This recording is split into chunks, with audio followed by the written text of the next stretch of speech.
Hello student, कैसे हैं आप सब लोग। मैं किशोर सर अपने YouTube channel Sharda institute one में आपका स्वागत करता हूं।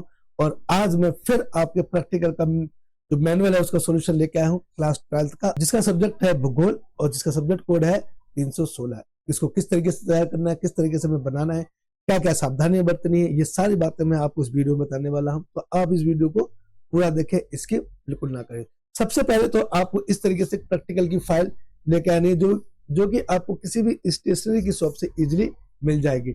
उसके बाद आपको इसमें एक बात ध्यान रखनी है कि इसमें जो एक तरफ तो आपके जो लाइनिंग होती है वो वाला पेजेस देखने हैं और एक तरफ आपको जो बिल्कुल व्हाइट जो प्लेन शीट होती है वो है। इस तरीके की आपको प्रैक्टिकल की फाइल लेकर आ जानी है और उसके बाद हम इसमें पूरा प्रैक्टिकल बनाएंगे।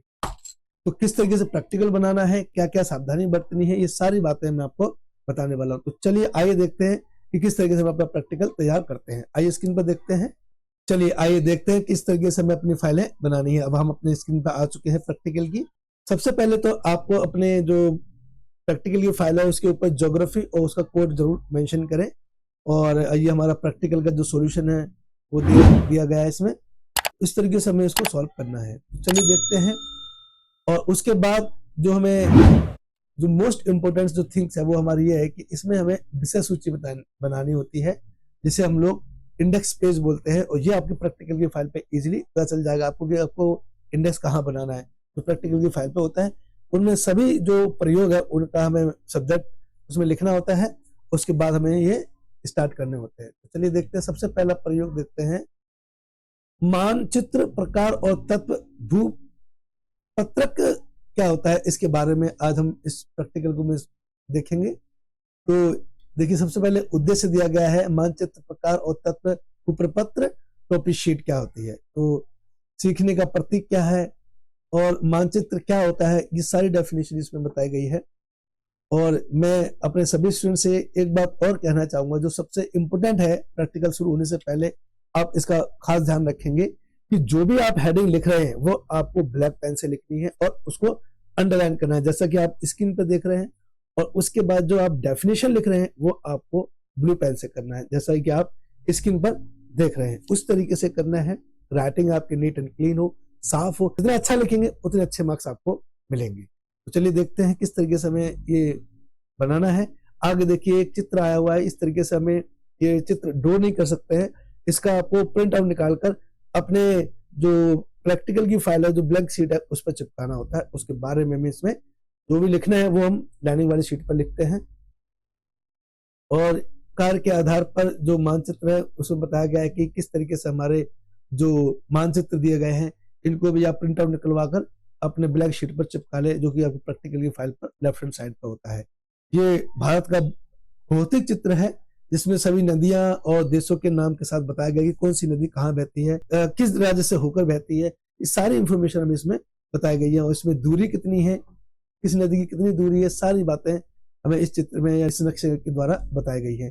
तो आप इसको भी निकलवा कर अपने जो शीट पर चिपकाना है।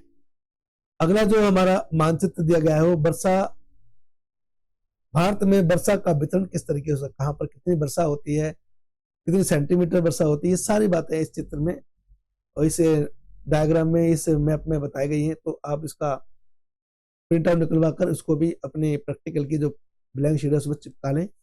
उसके बाद आता है हमारा राजनीतिक मानचित्र। इसमें जितने भी हमारे इंडिया के जो राज्य हैं जो उसके बारे में सारे नाम के साथ इसमें दिया गया है। देखिए कौन सा स्टेट कहाँ पर है, उन सभी के नाम दिए गए हैं। आप इसको हिंदी में भी लिख सकते हैं, मैंने हिंदी में नहीं डाला, आप इंग्लिश में कर दिया है तो आप इसको हिंदी में भी लिख सकते हैं, इंग्लिश में भी लिख सकते हैं, कोई ऐसी बात नहीं है। उसके बाद ये आता है हमारे प्रमुख राष्ट्रीय राजमार्ग कौन कौन से हैं, किससे कौन सा स्टेट किस राज्य से मिलता है, उसके राजमार्ग क्या है, ये सारी बातें इसमें हमें दी गई हैं। तो आप देख लें इसको अच्छे से। इसका भी प्रिंट आउट निकालना है और उसको हमें अपने प्रैक्टिकल की जो ब्लैंक शीट होती है, जैसा कि मैं आपको पहले बता चुका हूँ, वहां पर अच्छे से चिपकाना है, टेढ़ा और आर्द्रछा ना करें। उसके बाद उनकी डेफिनेशन में लिखनी है, जैसा कि आप स्क्रीन पर देख रहे हैं।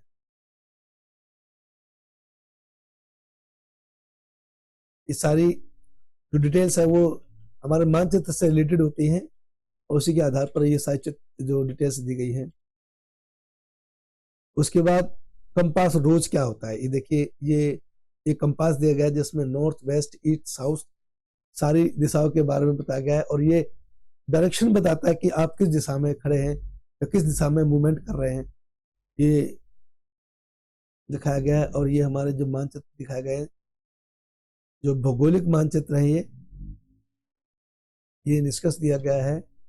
और इन मानचित्रों का जो उद्देश्य क्या होता है, उद्देश्य लिखना आपको बहुत जरूरी है, और सभी प्रैक्टिकल में उद्देश्य जरूर लिखें।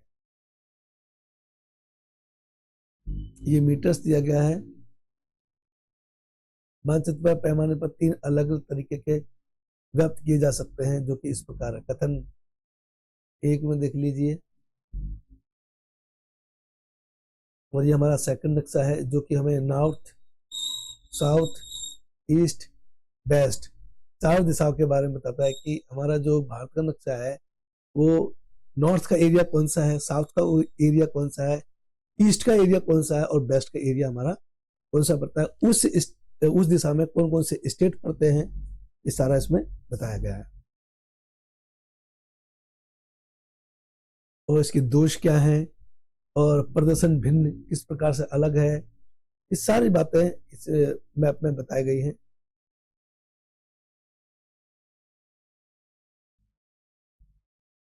और सभी स्टूडेंट्स खास ध्यान रखें कि ज्यादा कटिंग ना करें, साफ साफ सुंदर सुंदर लिखें। जितना अच्छा आप लिखोगे उतनी अच्छे मार्क्स आपको मिलेंगे एग्जाम में। ये प्रयोग हमारा 1 कंप्लीट हो चुका है, अब प्रयोग 2 पे आ गए हैं। भू स्थानीय प्रौद्योगिकी, हम इसके बारे में सीखेंगे।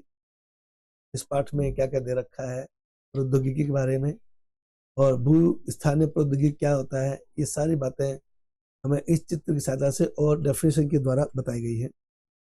ये देखिए डायग्राम दिया रखा है, इसकी प्रिंट आउट निकाल कर आप अपने चिपका लें। संवेदन क्या है और दूर संवेदन की प्रक्रिया क्या होती है, इसके बारे में देखिए कितने अच्छे और सुंदर ढंग से बताया गया है।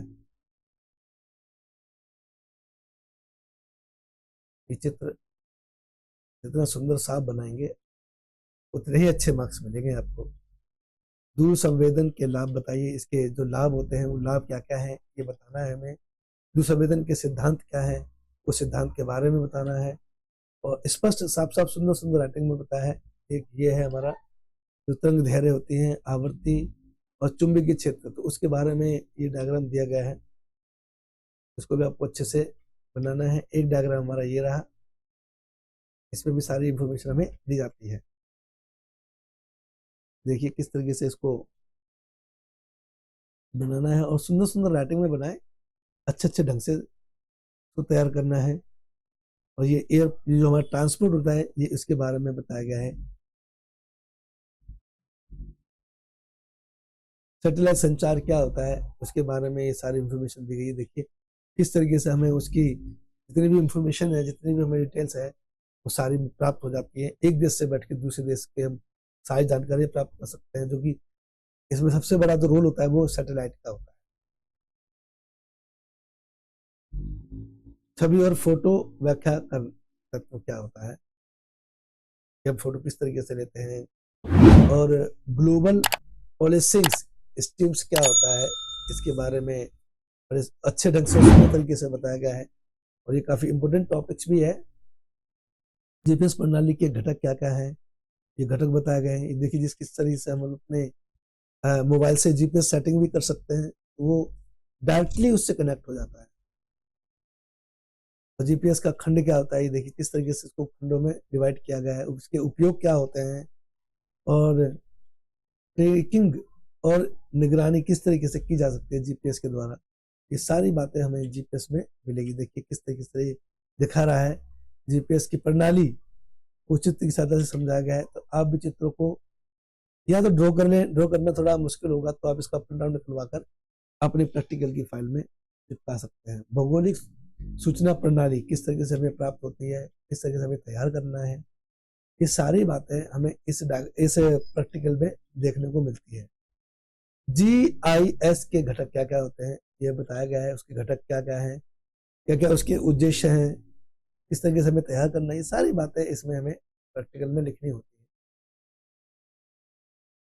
है। ये जीआईएस का एक चित्र या स्ट्रक्चर दे रखा है जो आपको तैयार करना है, तो आप बना भी सकते हैं पेंसिल से, या प्रिंट आउट निकलवा के इसको आपको इस पे चिपकाना है अपने प्रैक्टिकल की फाइल पे। भूस्थानीय तकनीक का प्रयोग किस तरीके से करते हैं, ये बड़े विस्तार से बताया गया है। सर्वेक्षण के प्रयोग बताए गए हैं। भूमि संरक्षण प्रबंधन क्या होता है उसके बारे में बताया गया है। कृषि क्या है ये बताया गया है। जल संसाधन क्या होते हैं, बड़े विस्तार से और अच्छे रूप से ढंग से बताया गया है। मौसम विज्ञान क्या होता है, और जल संसाधन किसे कहते हैं, और मूलभूत संरचना प्रबंधन क्या है, अपराध प्रबंधन क्या है, ये सारी बातें हमारे इसमें GIS में दी गई है।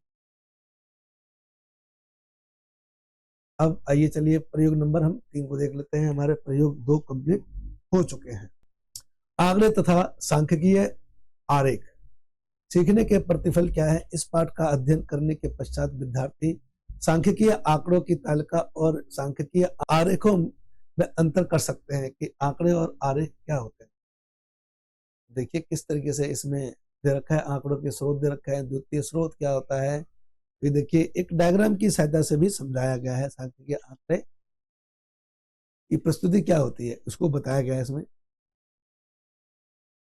माध्यिका, बहुलक और शतकम ये सभी हमें निकालने होते हैं। अंकगणितीय माध्य और औसत किस तरीके से निकालते हैं, ये देखिए पहले तो हमारे जितने भी हमारे जो मदे होंगे उन सबका जोड़ और मदों की संख्या 5 दे रखी है, 5 से उसको डिवाइड करेंगे, इस तरीके से हम उसका औसत निकाल सकते हैं। देखिए एक टेबल और दे रखी है उसमें भी यही है सेम। देखिए किस तरीके से इसको बनाया है, और लास्ट में हमारा इसका योग भी दे रखा है 7,760। और माध्य के फायदे क्या हैं ये बातें भी इसमें बताई गई हैं। और माध्यिका क्या होती है ये भी बड़ी डेफिनेशन के साथ बताया गया है, सुंदर सुंदर अच्छी अच्छी राइटिंग में बताया गया है, उदाहरण के साथ बताया गया है। देखिए जैसे कि उसमें उदाहरण भी दिया गया है, इसको आपको एज इट इज ऐसे ही नोट करना है। ये नीचे दी गई तालिका छवि में दी गई है। जानकारी को टेक्स्ट रूप में प्रस्तुत कीजिए, तो हमें इसको टेबल की सहायता से टेक्स्ट रूप में इसको प्रस्तुत कर रहा है। तालिका दे रखी है, देखिए इस तरीके से इसको अरेंज किया गया है। और इसमें माध्यिका के गुण क्या क्या है, बहुलक क्या होता है, ये सारी बातें इसमें आपको देखने को मिलेगी। ग्रामीण बस्तियों का आकार और वितरण अनुपात किस तरीके से दिया गया है। बहुत छोटे 500 संख्या से कम लोगों में इतना वितरण दिया जाता है, और 500 से 999 वेतन दिया जाता है। 1500 से 1999 और बड़ा 2000 से 4900 और 5000 से ऊपर से ज्यादा दिया जाता है।